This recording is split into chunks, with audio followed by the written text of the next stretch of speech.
আমি এই মুহূর্তে দাঁড়িয়ে আছি রয়্যাল ইউনিয়নের টায়ার ফ্যাক্টরিতে, যেখানে পরিবেশ অধিদপ্তর থেকে ভেঙে ফেলা হচ্ছে অবৈধ টায়ার ফ্যাক্টরি, যেখান থেকে এই টায়ারের টায়ার উৎপাদনের সময় যে বিষাক্ত ধোঁয়া হয়, সেই ধোঁয়া থেকে এখানে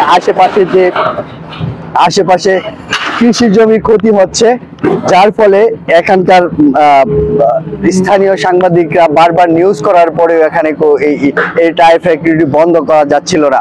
আজ পরিবেশ অধিদপ্তর থেকে প্রশাসনের লোক এসে এখানে এই টায়ার ফ্যাক্টরিটা ধ্বংস করে দিচ্ছে এবং আপনারা দেখতে পাচ্ছেন লাইভে আমি মিলন সিদ্দিকী আপনাদের দেখাবো।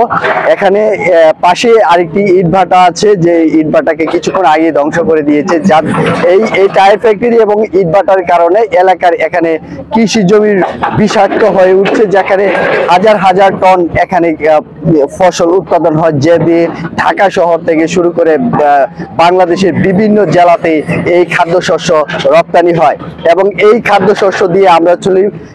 এই খাদ্যশস্য উৎপাদনের সবচেয়ে ঝুঁকিপূর্ণ যে কাজগুলো হচ্ছে সেটা হচ্ছে এই পরিবেশ ধ্বংসকারী যে প্রতিষ্ঠান, এখানে যে টায়ার ফ্যাক্টরিটা, এটাই সবচেয়ে বেশি বিষাক্ত হয়ে গেছে। এই ফ্যাক্টরিটা বন্ধের জন্য ইতিপূর্বে কয়েকটি প্রতিবেদন করা হয়েছে, পত্রিকাও করা হয়েছে, টিভি চ্যানেলও করা হয়েছে। তারপরে প্রশাসনের থেকে বলছে যে এটি বন্ধ করে দেওয়া হবে, কিন্তু প্রশাসনের চোখের আড়ালে তারা তাদের কার্যক্রম চালিয়ে যাচ্ছে। আজকে সেই মুহূর্তে এখন এই পরিবেশ অধিদপ্তর থেকে এটি ধ্বংস করে দেওয়া হচ্ছে। এখন দেখা যাবে যে ধ্বংসের পরে যদি আবার এটা চলে, সেটার জন্য তারা